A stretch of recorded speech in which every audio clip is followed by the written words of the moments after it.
என்கின்ற கோரிக்கையோடு நடத்தப்படுகிற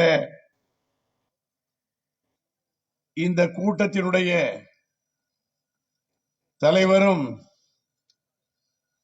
மாவட்ட தலைவருமாகிய அன்பு தம்பி அப்பாஸ் அவர்களே,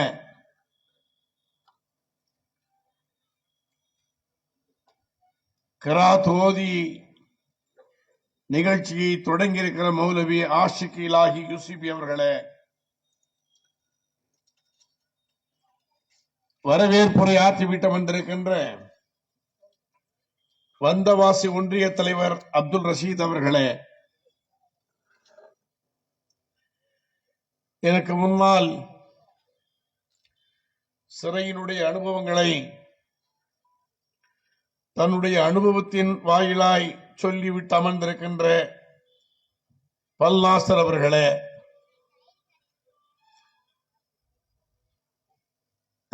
தலைமை கழக பேச்சாளர் மௌலானா முகமது ஹசன் அவர்களே, எனக்கு முன்னால் பேசிவிட்டு சென்றிருக்கின்ற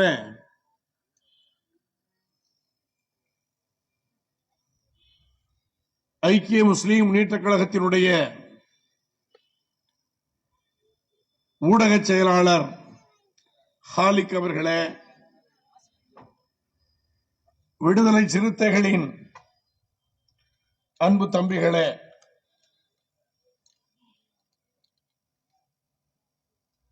இந்திய கம்யூனிஸ்ட் கட்சி மார்க்சிஸ்ட் கட்சியினுடைய தோழர் டேனியல் அவர்களே,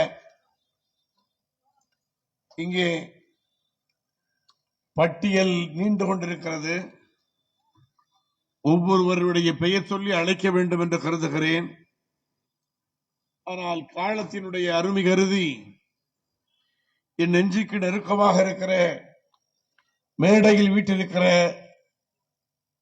அன்பு சகோதரர்களே, ஜமாத்தார்களே, தாய்மார்களே,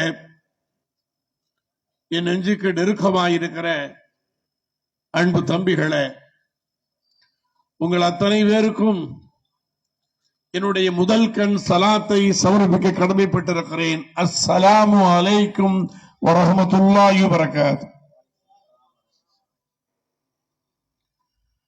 அன்பிற்கினிய சகோதரர்களே, முஸ்லிம்களுக்கு வாக்குறுதி கொடுத்தால் போதும், அவர்களுக்கு வாக்குகளை தந்து விடுவார்கள். அதற்கு பிறகு அவர்களுக்கு எதையும் செய்ய வேண்டிய அவசியம் இல்லை என்று ஆட்சியாளர்கள் கருதுகிறார்கள். இன்றைக்கு இருக்கிற மத்திய ஆட்சியாளர்களோ முஸ்லிம்களை இரண்டாந்தர குடிமக்களாக மாற்ற வேண்டும் என்று அவர்கள் முனைப்போடு செயல்பட்டுக் கொண்டிருப்பதை நாம் பார்க்கிறோம். இவர்கள் ஆட்சிக்கு வந்த பிறகு காஷ்மீர் என்கிற அந்த அருமையான தோட்டங்கள் இன்னைக்கு கருகி கொண்டிருப்பதை நாம் பார்க்கிறோம். அவர்களுக்கு 370 என்கிற அதிகாரத்தை தந்திருந்தார்கள். பிச்சையாக அல்ல, பிச்சையாக அல்ல. அவர்கள் இந்த நாட்டில் இந்திய தேசத்தில் தங்களை இணைக்கிற நேரத்தில் அவர்கள் செய்த உடன்படிக்கை அது. இந்திய தேசத்தில் நாங்களும் வருகிறோம் என்று சொல்ல நேரத்தில் அவர்கள் செய்து கொண்ட உடன்படிக்கை அது. இந்த 370 என்கிற அதிகாரம் அது ஒரு மாநில அந்தஸ்தில் இருந்தது. எங்கேயாவது பார்த்திருக்கிறீர்களா? மாநில அந்தஸ்தில் இருந்ததை யூனியன் பிரதேசமாக மாற்றுகிறார்கள். நாம் பார்க்கிறோம், யூனியன் பிரதேசங்களை மாநிலங்களாக மாற்றுவார்கள். ஆனால் காஷ்மீரத்தை மாநில அந்தஸ்தில் இருந்ததை யூனியன் பிரதேசமாக மாற்றுகிறார்கள். அவர்களுக்கு இருந்த அந்த 370 என்கிற அந்த அதிகாரத்தை பறிக்கிறார்கள். நீங்கள் ஒன்றை புரிந்து கொள்ள வேண்டும். 370 என்கிற அதிகாரம் காஷ்மீரகத்துக்கு மட்டும்தான் இருப்பதாக தொடர்ந்து பிரச்சாரம் செய்தார்கள்.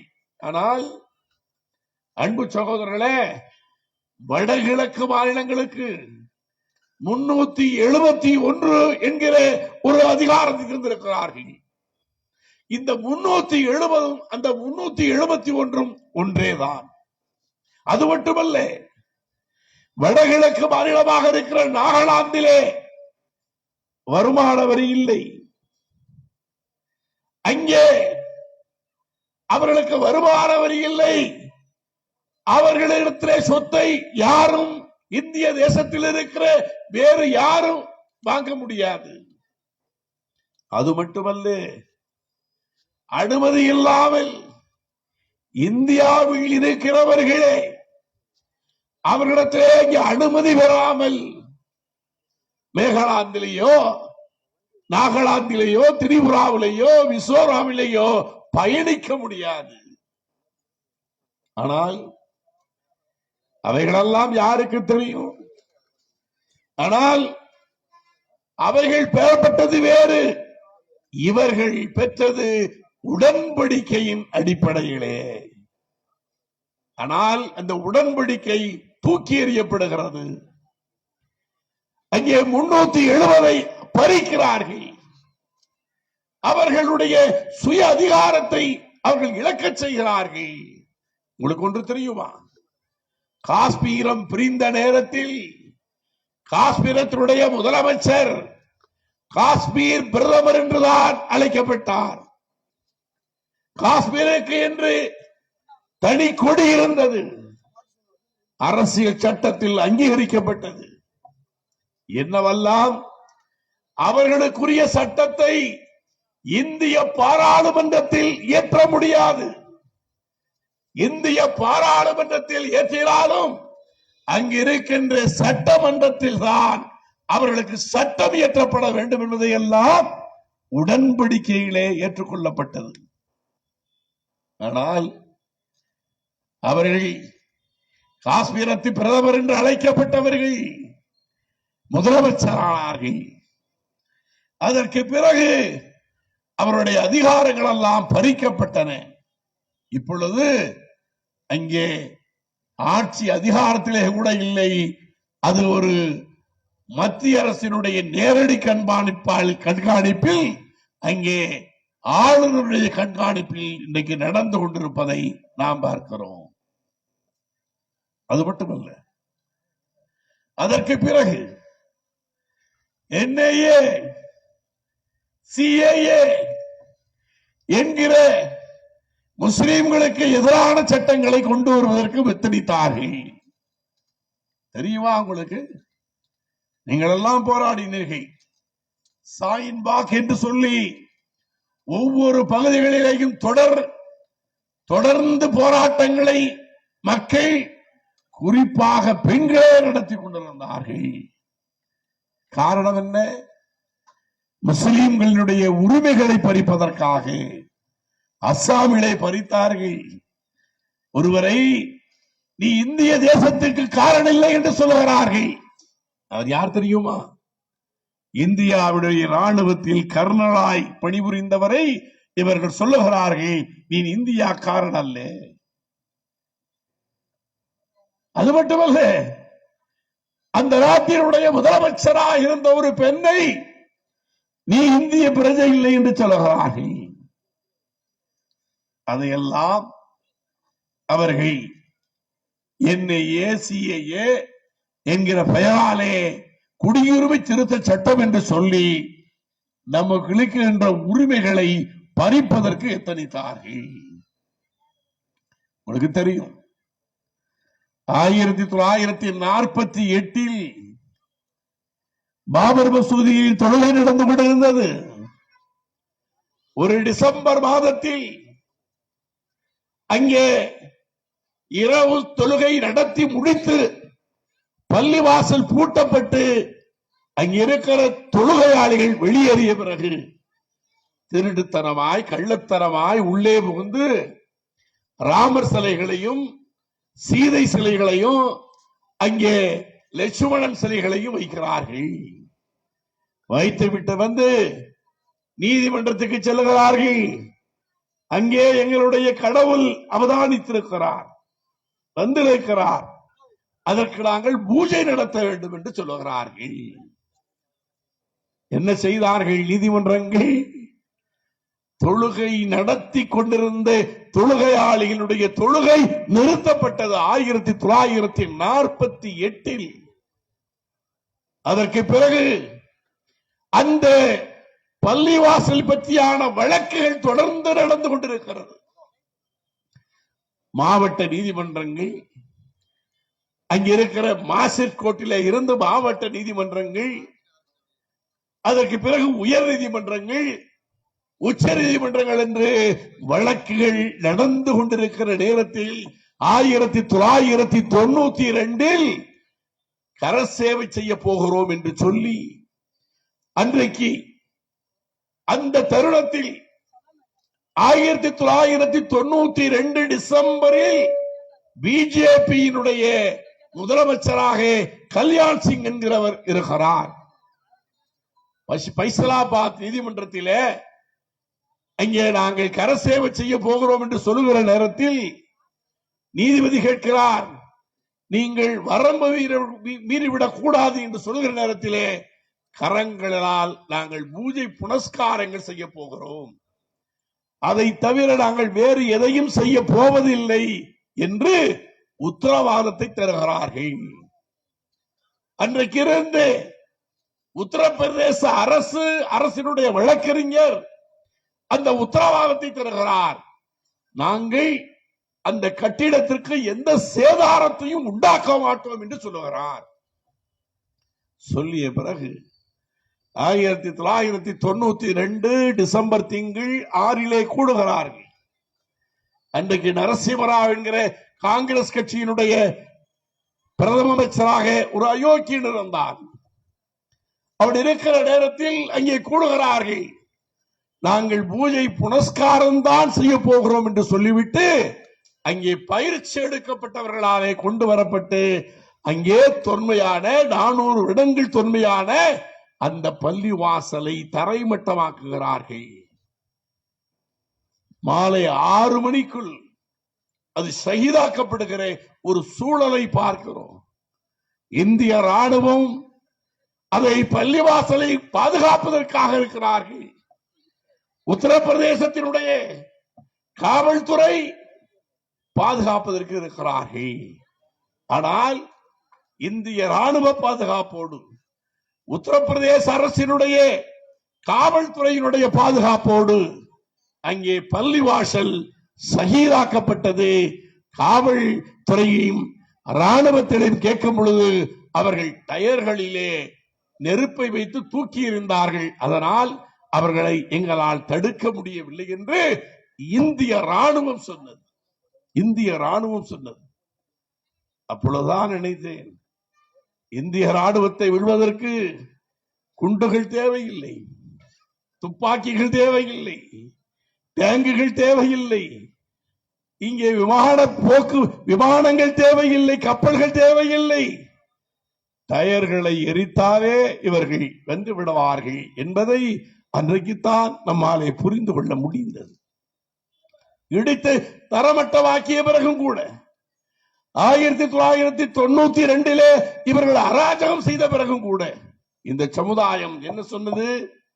நீதிமன்றத்தை நாங்கள் நம்புகிறோம், நீதிமன்றத்தை நாங்கள் நம்புகிறோம், நீதிமன்றத்தினுடைய தீர்ப்பை ஏற்றுக்கொள்கிறோம் என்று பல்லாண்டு காலமாய் சொல்லி, அனுமன் வாழ்வு என்று சொல்லுவார்களே, அதுபோல் நாளொரு மேனையும் பொழுதொரு வண்ணமாக 1992 உள்ள அந்த வழக்கு 2019 வரை நடந்து கொண்டே இருந்தது.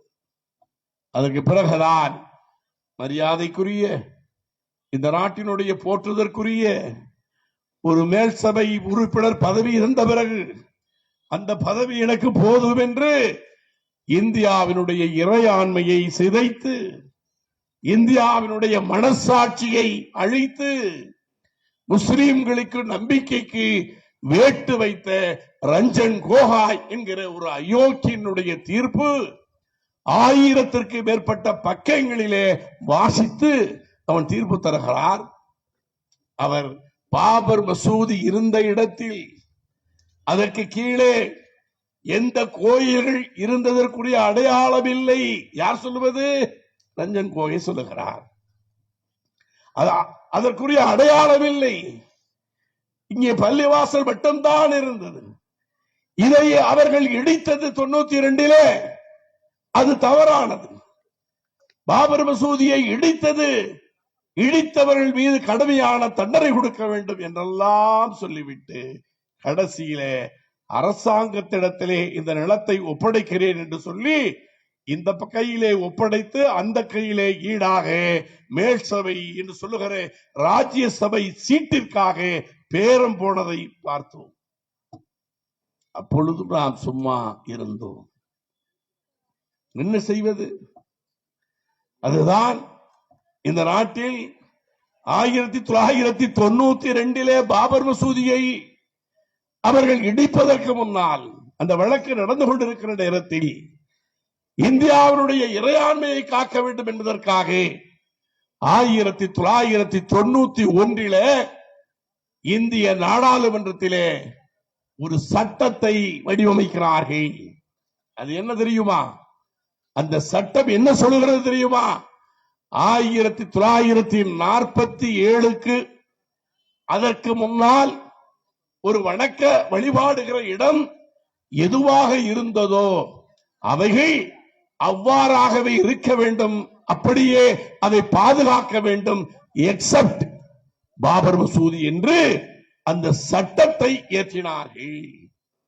அந்த சட்டத்தை இன்றைக்கு தூக்கி எங்கே போட்டார்களோ தெரியவில்லை. நாடாளுமன்றத்தில் இயற்றிய சட்டத்தை தூக்கி எறிந்துவிட்டு மதான் பூமி என்று சொல்லுகிற அங்கே கிருஷ்ணர் பிறந்தார், அந்த இடத்திலே நாங்கள் வழிபாடு நடத்த போகிறோம் என்று சில பெண்கள் வழக்கு போடும் பொழுது அந்த வழக்கை அட்மின் பண்ணுகிறார்கள், பரிசீலிப்பதற்கு எடுத்துக் கொள்ளுகிறார்கள். அந்த வழக்கு இன்றைக்கு நிலுவையில் இருக்கிறது. நான் கேட்கிறேன், இப்படி 47 முன்னால் வணக்க வழிபாடு இடமாக இருந்த இடங்களிலே வழக்குகள் வந்தால் அது ஏற்றுக்கொள்ளப்படாது என்பதுதானே 1991 சட்டம். ஆனால் அது மீறப்படுகிறது. அன்பு சகோதரர்களே, தொடர்ந்து இந்த மீறுதலும் முஸ்லிம்களுக்கு எதிரான இந்த செயல்களையும் பிஜேபி அரசும் குறிப்பாக அமித்ஷாவும் செய்து கொண்டே இருக்கிறார்கள். அதனுடைய இறுதியாகத்தான் இன்றைக்கு இந்திய தேசத்திற்கு பாதுகாப்பு அச்சுறுத்தல். ஒன்றை புரிந்து கொள்ளுங்கள், முஸ்லிம்கள் ISS என்கிற அமைப்பை ஏற்றுக்கொள்ளவில்லை. அவர்கள் முஸ்லிமா? அவர்கள் யூதர்களுடைய கைக்கூலி என்றுதான் நாங்கள் நம்பிக்கொண்டிருக்கிறோம். அதுதான் உண்மை. அவர்கள் முஸ்லிம்களாக இருந்தால் அவர்கள் ஏன் ஆப்கானிஸ்தானத்திலே பள்ளிவாசலை கொண்டு வைக்கிறார்கள்? ஆப்கானிஸ்தானத்தில் நடப்பது தாலிபான் ஆட்சி, அது இஸ்லாமிய ஆட்சி. அங்கே இன்றைக்கு அமெரிக்க ஏகாதிபத்தியம் இல்லை, அங்கே முன்னால் இருந்த சோவியத் யூனியன் இல்லை. தாலிபான்கள் தொடர்ந்து போராடி அந்த நாட்டில் அமெரிக்க ஏகாதிபத்தியமே அவர்களிடத்திலே ஒப்படைத்து விட்டு இன்றைக்கு சென்றிருப்பதை பார்க்கிறோம். ஆனால் அங்கே ஆப்கானிஸ்தானத்திலே ISS என்கிற அமைப்பு தொடர்ந்து கலவரக்காடாய் மாற்றுவதற்கு முயற்சி செய்கிறார்கள். அவர்கள் எவ்வாறு முஸ்லீமாக இருக்க முடியும்? ஆனால் இவர்கள் என்ன சொல்லுகிறார்கள்? இவர்கள் ISS ஏஜெண்டுகள் என்று சொல்லுகிறார்கள். ஆதாரங்கள் இல்லை, ஆதாரங்கள் இல்லை. அவர்கள் சொல்லுகிற ஆதாரம் என்ன தெரியுமா? 3 மாநிலங்களில், கர்நாடகா, பீகார், இங்கே மகாராஷ்டிரா மாநிலங்கள், குஜராத் மாநிலங்களில் இதை தடை செய்ய வேண்டும் என்று சொன்னார்கள் என்பது அவர்கள் அங்கே சொல்லுகிறார்கள். இந்த தடையில் அதை அவர்கள் குறிப்பிடுகிறார்கள். அன்பு சகோதரர்களே, இஸ்லாமியருடைய குரலாக இருந்த காரணத்தாலே, இஸ்லாமியருடைய குரலாக இந்தியா எங்கும் ஒரு அமைப்பு இல்லை.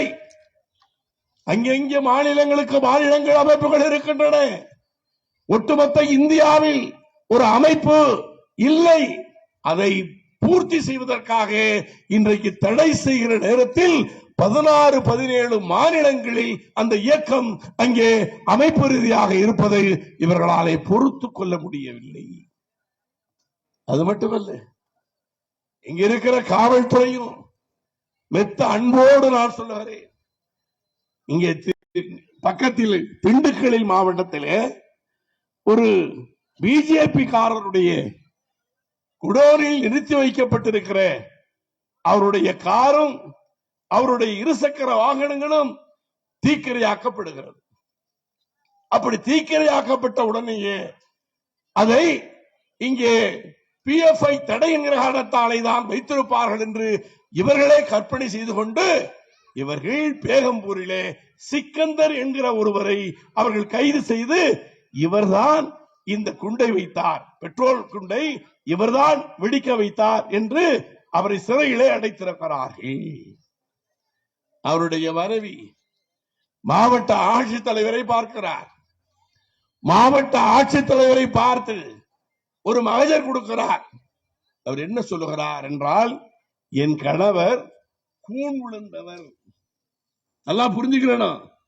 சிக்கந்தருடைய மனைவி சொல்லுகிறார், என் கணவர் கூன் விழுந்தவர், அவரால் ஒரு ஊனமுற்றவர், அவரால் வேகமாக ஓட முடியாது. அப்ப வேகமாக ஓட முடியாத ஒருவர் எப்படி ஒரு வாகனத்துக்கு தீ வைத்து விட்டு அங்கிருந்து அவர் ஓடியிருப்பார்? என்ன செய்கிறார்கள்? அதே மாதிரி சேலத்தில் 7 பேர் கைது செய்யப்படுகிறார்கள். அங்க இருக்கிற அமைப்பை சேர்ந்தவர்கள் போய் காவல் நிலையத்திலே பிரச்சனை செய்து ஏன் கொண்டு வந்திருக்கு என்று சொன்ன பிறகு 2 பேரை மட்டும் வைத்துக் கொண்டு 5 பேரை விடுதலை செய்கிறார்கள். கேட்டால் இந்த 2 பேருக்குரிய ஆதாரங்கள் சிசிடிவி கேமராவிலே பதிவு செய்யப்பட்டிருக்கிறது என்று சொல்லுகிறார்கள். ஆனால் அந்த பதிவு செய்யப்பட்ட சிசிடிவி கேமராக்களை யாருக்கும் இதுவரை காட்டவில்லை, யாருக்கும் காட்டவில்லை.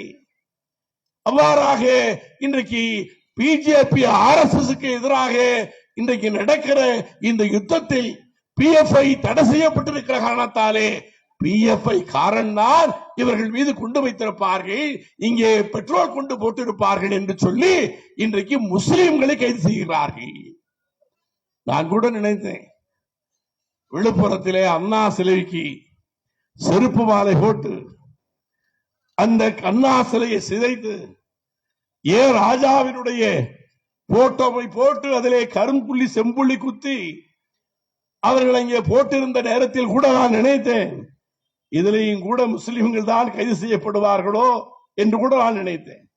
ஏனென்றால் ஊருக்கு இழைத்தவன் பிள்ளையார் கோவில் ஆண்டி என்று சொல்லுவார்களே, அதுபோல இதற்காக முஸ்லிம்கள் தான் கைது செய்யப்படுவார்களோ என்று நினைத்தேன். ஆனால் அதிலே பிஜேபி காரர்களை இன்றைக்கு கைது செய்திருக்கிறார். அன்பு சகோதரர்களே, நீதிமன்றத்திற்கு போனால் எங்களுக்கு நீதி இல்லை, நீதி மறுக்கப்படுகிறது. எவ்வாறெல்லாம் நான் இங்கே வந்திருக்க நேரத்தில் இங்கே ஒரு சம்பவத்தை இங்கே ஒரு நண்பர் சொன்னார். அவருடைய சகோதரன் காளேஷா என்கிறவருடைய தம்பி கொலை செய்யப்படுகிறார். வருஷம் என்ன? 2009 கொலை செய்யப்படுகிறார். கொலையாளியை கண்டுபிடிக்கிறார்கள். கொலையாளி கண்டுபிடித்து வழக்கு நடக்கிறது. பல்வேறுபட்ட கட்டங்களில் வழக்கு நடந்து உயர்நீதிமன்றம் தீர்ப்பு சொல்கிறது இவருக்கு ஆயுள் தண்டனை என்று.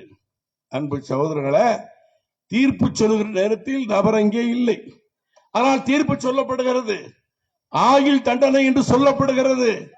அதற்கு பிறகு அவர் கைது செய்யப்படவே இல்லை. எத்தனை நாட்கள் தெரியுமா? 10 நாளா, 1 மாதமா, 10 மாதமா, 1 வருடமா? அல்ல, 7 வருடங்கள் அவர் கைது செய்யப்படவில்லை. அப்படி என்றால் அவர் தலைமறைவாகிவிட்டாரா? இல்லை, அவர் இங்கே புழங்கிக் கொண்டிருந்தார், அவர் இங்கே இருந்தார். எல்லா நிலைகளிலும் எல்லாரையும் பார்த்து கொண்டிருக்கிறார், வியாபாரம் செய்து கொண்டிருக்கிறார். அந்த சகோதரனை காவல்துறை, அது எந்த போலீஸ் ஸ்டேஷன் என்றால் இங்கே கீழ்கொடுக்கநல்லூர் போலீஸ் ஸ்டேஷன்ல அவர் கைது செய்யப்பட்டிருக்க வேண்டும். நீதிமன்றம் தீர்ப்பு சொன்ன பிறகும் கூட 7 வருடங்கள் அவர் கைது செய்யப்படாமல் இருந்த நேரத்தில் அவருடைய சகோதரன் காளேஸ்வரன் தொடர்ந்து போரிடுகிறார். தொடர்ந்து அவர் சட்ட வல்லுநர்களை தொடர்பு கொண்டு அதற்காக போராடி போராடி போராடி 7 வருடங்களுக்கு பிறகு அவர் கைது செய்யப்படுகிறார். அன்பு சகோதரர்களே, 7 வருடங்களுக்கு பிறகு கைது செய்யப்படுகிறவர், நன்றாக சிந்தித்து பாருங்க. 7 வருடங்களுக்கு கைது செய்யப்படுகிறவர் 2 வருடங்களுக்கு பிறகு அவர் பரோல் கேட்டு நீதிமன்றத்திலே போகிறார். உயர் நீதிமன்றத்திலே அது ரிட்டர்ன் ஆன பிறகு, தள்ளுபடி செய்யப்பட்ட பிறகு உயர் நீதிமன்றத்தினுடைய பெஞ்சுக்கு போகிறார். இருவர் இருக்கை உள்ள அந்த நீதிமன்றத்துக்கு போகிறார். அவருக்கு அந்த நீதிமன்றத்திலே அவருடைய வழக்கு சொல்கிறார். இவர் 9 ஆண்டு காலமாக சிறையில் இருப்பதாக சொல்லி, நீதிமன்றத்திலே போய் சொல்லி, அப்படி சொல்லி அவருக்கு பெயில் வாங்க, அவருக்கு பரோலிலே கொண்டு வருகிறார்கள். எத்தனை நாள் தெரியுமா? 1 நாள் 2 நாள் அல்ல. அவர்கள் வாங்கியது, நீதிமன்றங்கள் கொடுத்தது 147 நாட்கள் கொடுக்கிறார்கள், ஒவ்வொன்று படிப்படியாக. அதே போன்று சிறைத்துறை ஒரு 3 நாளைக்கு கொடுக்கிறது, 150 நாட்களுக்கு கொடுத்திருக்கிறார்கள். 2 வருடம் சிறையிலே இருந்தவர் 9 வருடம் இருந்ததாக பொய் சொல்லி அப்படி கொடுக்கிறார். அதற்கு பிறகும் இவர் நீதிமன்றத்தை அணுகுகிறார். பதில் இல்லை, பதில் இல்லை. அதிகாரிகளை பார்க்கிறார். அங்கே இருக்கிற மாஜிஸ்ட்ரேட் கோர்ட்டுக்கு போகிறார். நீங்கள் தானே தீர்ப்பு தந்தீர்கள், இவ்வாறு நடந்திருக்கிறது, நீ அதிகாரிகளை போய் பாருங்கள். நீதிமன்றங்கள் சொல்லுகிறது, சம்பந்தப்பட்ட அதிகாரிகளை போய் சந்தியுங்கள். அப்ப நீதிமன்றங்களுக்கு அந்த அதிகாரம் இல்லையா? தெரியல, எனக்கு ஒண்ணுமே புரிய மாட்டேங்குது. இந்திய தேசத்தில் நீதிமன்றங்களுடைய நிலை ஒன்றுமே புலப்பட மாட்டேங்கிறது. அது என்ன சொல்லுகிறது என்றே தெரியவில்லை. பாபர் மசூதி வழக்கு மட்டுமல்ல, முஸ்லிம்களுடைய வழக்குகள் எல்லாம் இவ்வாறு இருப்பதை நாம பார்க்கிறோம். இன்றைக்கு கூட பாருங்கள், உயர் நீதிமன்றத்திலே அங்கே RSS அவர்கள் நடத்துகிற பேரணிக்கு எதற்காக நடத்துகிறார்கள்? 2ஆம் தேதி பேரணி நடத்த வேண்டும் என்று அனுமதி கேட்கிறார்கள் நீதிமன்றத்திலே. யாருக்காக? அவர்கள் காந்தி ஜெயந்தி அன்று. ஏன்? காந்தியை கொன்ற காரணத்தாலே, அதுக்கு பிராயச்சித்தம் தேடுவதற்காகவா? அம்பேத்கர் நினைவுக்காக? நல்லா பாருங்க, அவர்கள் விஜய தசமிக்காக நாங்கள் அதை வைத்திருக்கிறோம் என்று சொன்னாலும் பரவாயில்லை. அம்பேத்கருக்காக, காந்திக்காக இந்த மும்முனை கோரிக்கையை வைத்து நாங்கள் கேட்டிருக்கிறோம் என்று அவர்கள் கேட்கிறார்கள். நீதிமன்றம் நீங்கள் அனுமதி கொடுங்கள், தக்க ஆலோசனையின் அடிப்படையிலே என்று சொல்லுகிறார்கள். இங்கே திருமாவளவன் மனித சங்கிலி போராட்டம் நடத்த போகிறேன், காந்தியும் அண்ணல் அம்பேத்கருக்கும் சொந்தக்காரர்களாயிருக்கிற மக்களை வைத்துக் கொண்டு என்று சொல்லுகிறார். அவர் அது மட்டுமல்ல, இவர் நீதிமன்றத்தில் ஒரு சீராய்வு மனு ஒன்று போடுகிறார். இந்த அனுமதியை ரத்து செய்ய வேண்டும் என்று அவர் மனு போடுகிறார். நீதிமன்றம் சொல்லுகிறது, வரிசை பிரகாரம் தான் வர வேண்டும், நேரமில்லை என்று நீதிமன்றம், மாண்புமிகு உயர் நீதிமன்றங்கள் சொல்லுகின்றன. ஆனால் அவர்கள் போட்டால் 16ஆம் தேதி நடத்திக் கொள்ளலாம் என்று அதே நீதிமன்றங்கள் மீண்டும் சொல்லுகின்றன. புரியல, ஒண்ணுமே புரியல, ஒன்றுமே புரிய மாட்டேங்குது. நாம் போனால் வரிசையாய் வாகின்றார்கள், இங்க வரிசை கட்டித்தான் வர வேண்டும் என்கிறார்கள். நாங்கள் வரிசை கட்டி வந்தால் அவர்கள் முன்னால் வந்து வேறொன்றை போடுகிறார்கள், அனுமதிக்கிறார்கள்.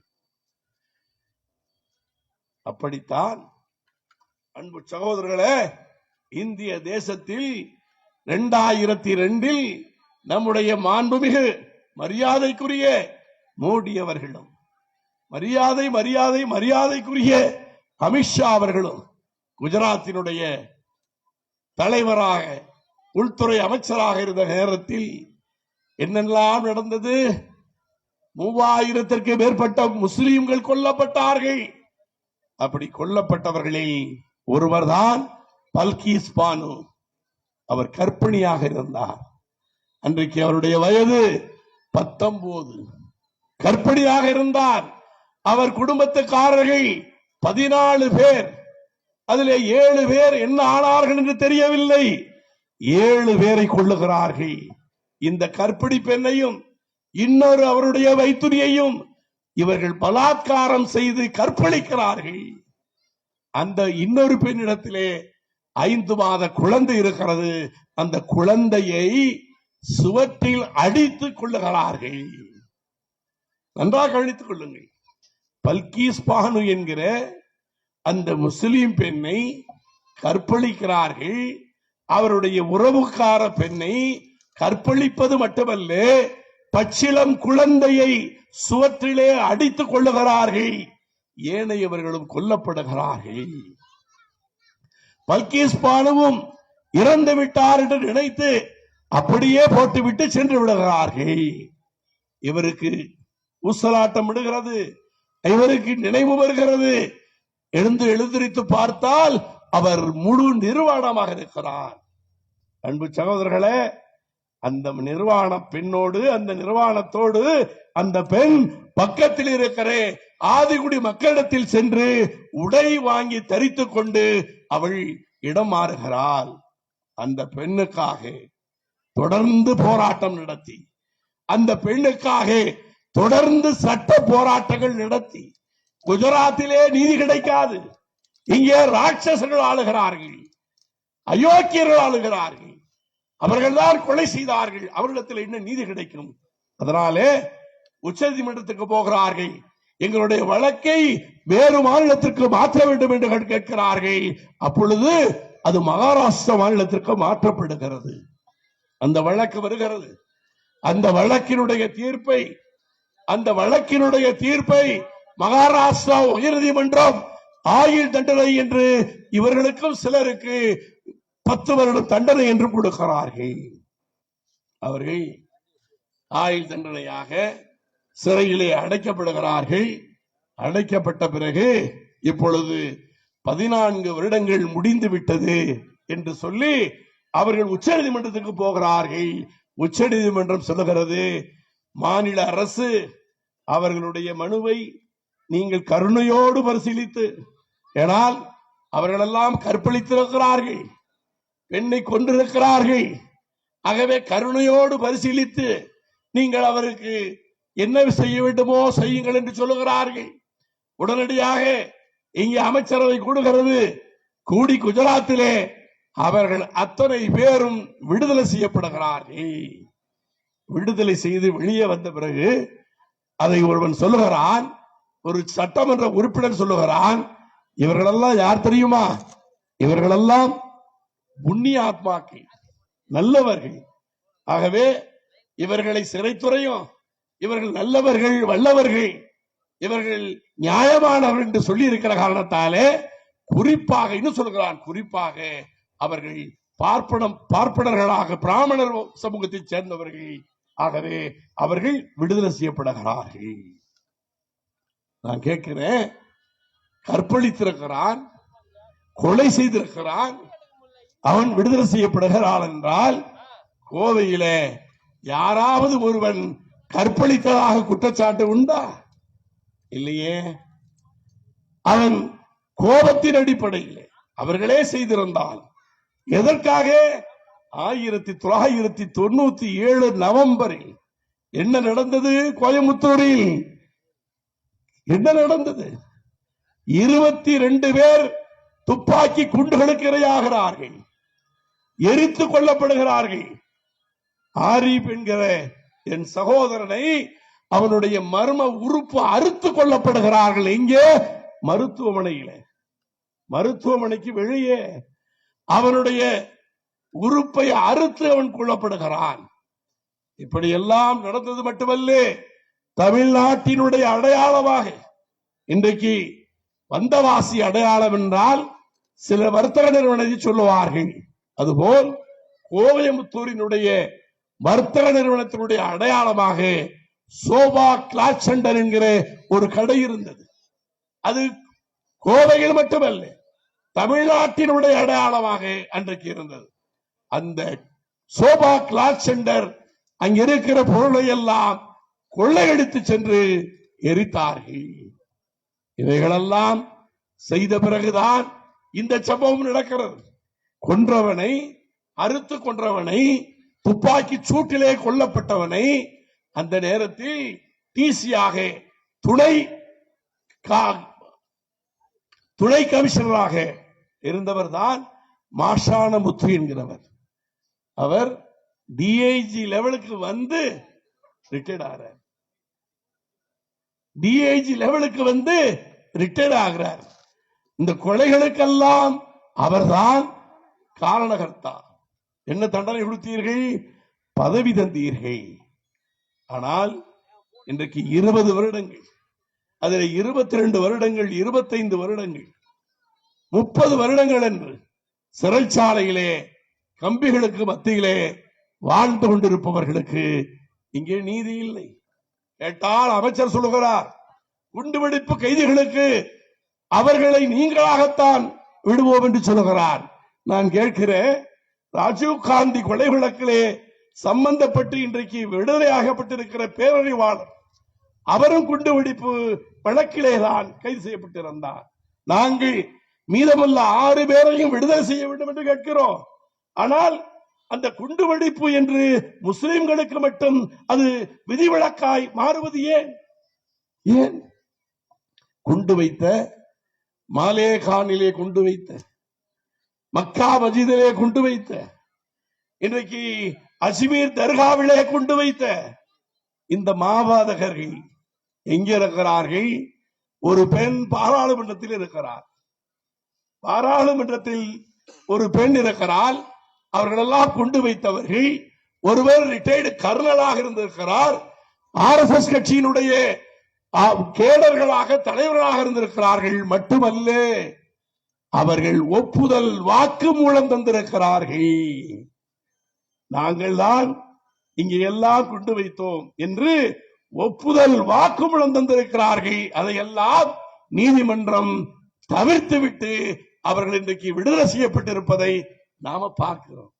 அப்படி என்றால், முஸ்லிமாக இருந்தால் நீங்கள் விடுவிக்க மாட்டீர்கள் என்றால், நான் கேட்கிறேன், பிஜேபி காரன் சொன்னால் அதிலே ஒரு நியாயம் இருக்கிறது. பிஜேபி காரன் சொல்வதிலே அவன் மனித நேயத்திற்கு எதிரானவன். ஆனால் இன்றைக்கு திராவிட மாடல் என்று சொல்லுகிறேன், மரியாதைக்குரிய ஸ்டாலின் அவர்கள், நாங்கள் ஆட்சிக்கு வந்தால் முஸ்லிம்களை, சிறையில் வாடுகிற முஸ்லிம்களை விடுதலை செய்வோம் என்று மக்களிடத்தில் வாக்குறுதி தந்தீர்களே, அந்த வாக்குறுதி என்னவாயிற்று என்றுதான் கேட்கிறோம். நீங்கள் கொடுக்கிற வாக்குறுதி, திருவல்லிக்கேணி தொகுதி என்றால் முஸ்லிம்கள் அதிகமாக இருக்கிறார்கள். ஆகவே இளவலே, நீ அங்கே போய் நில், அவர்கள் ஜெயிக்க வைப்பார்கள். துறைமுகம் தொகுதியா, என் நெருக்கமான சேகர் பாபுவே அங்கே போய் நில், உன்னை ஜெயிக்க வைப்பார்கள். திருவிழாலை தொகுதியா, முஸ்லிம்கள் அதிகமாக இருக்கிறார்களா, அங்கே ராமசாமி மகன் கரியமாணிக்கத்தை நிறுத்துங்கள், ஜெயிக்க வைப்பார்கள். ஆனால் நீங்கள் எல்லோரையும் ஜெயிக்க வைக்கிறதுக்கு மட்டும்தான். ஆனால் முஸ்லிம்களுக்கு வாக்குறுதி தருவீர்கள். இன்றைக்கு நீங்கள் என்ன சொல்லிக் கொண்டிருக்கிறீர்கள்? ஆத்மநாதன் கமிஷனை போட்டிருக்கிறோம் என்று சொல்லி 9 மாதங்களாக அது கூடியதா, கூடி ஆலோசித்ததா, ஆலோசித்த அறிக்கை தந்ததா, அல்லது அவர்கள் ஏதாவது செய்து கொண்டிருக்கிறார்களா? ஒண்ணுமே தெரியல, எதுவுமே தெரியல, எதையும் நாம் தெரிந்து கொள்ள முடியவில்லை. ஆனால் இன்றைக்கு சிறைவாசிகளை விடுதலை செய்வதற்கு அந்த அறிக்கை வர வேண்டும் என்று சொல்லுகிறீர்கள். அந்த அறிக்கையை ஆட்சி போன பிறகுதான் வாங்கி தருவீர்களா? 161 செக்ஷன் பிரகாரம் விடுதலை செய்வதாக இருந்தால் மட்டும்தான் ஆளுநரிடத்திலே போக வேண்டும். 432 செக்ஷன், 433, 433A இந்த செக்ஷன்களிலே விடுதலை செய்ய வேண்டும் என்றால் அமைச்சரவை கூடி முடிவெடுத்தாலே போதும் என்று உச்ச நீதிமன்றம் சொல்லி இருக்கிறது. 14 வருடங்களுக்கு மேலாக இருக்கிறவர்களை எல்லாம் விடுதலை செய்ய வேண்டும் என்றால் அதை மாநில அரசாங்கமே செய்யலாம் என்று உச்ச நீதிமன்றம் இன்றைக்கு சொல்லி இருப்பதை மாண்புமிகு திராவிட மாடல் அரசு என்று சொல்லுகிறேன்.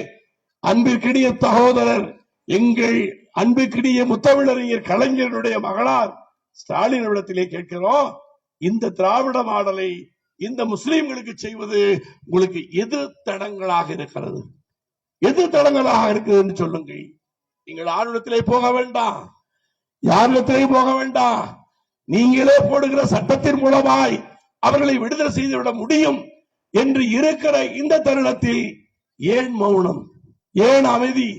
இதை செய்வதற்கு உங்களை பயமுறுத்துவது, இதை செய்வதற்கு உங்களை தடுப்பது யார் யார் என்று கேட்டு, அன்பிற்குரிய முதலமைச்சர் அவர்களே, இந்த சமுதாயத்திற்கு நியாயம் தாருங்கள். இந்த சமுதாயம் உங்கள் வாக்குறுதிகளை மட்டுமல்ல, நீங்கள் நெஞ்சு சிறைகளிலே எங்களை வைத்தது போதும். உங்கள் நெஞ்சு சிறைகளிலே இருந்து எங்களை விடுதலை செய்யுங்கள். எங்களை சிறை என்று சொன்னாலே அது நெஞ்சா இருந்தாலும் சரி, சிறை கம்பிகளுக்கு மத்தியில் இருந்தாலும் சரி, விடுதலை செய்யுங்கள்.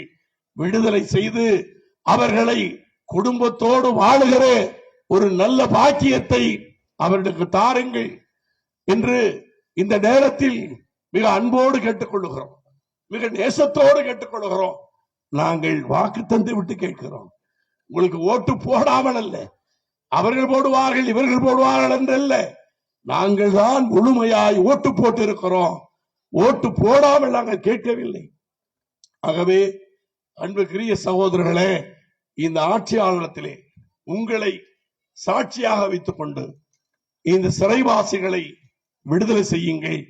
இங்கே குண்டு வெடிக்கிறது, அங்கே குண்டு வெடிக்கிறது என்று பொய்யாக முஸ்லிம்கள் மீது குற்றச்சாட்டை சொல்லி அவர்களை சிறைக்கு அனுப்பாதீர்கள். ஒரு கூன் விழுந்தவன் ஓடுவானா? அவனாலே ஓட முடியுமா?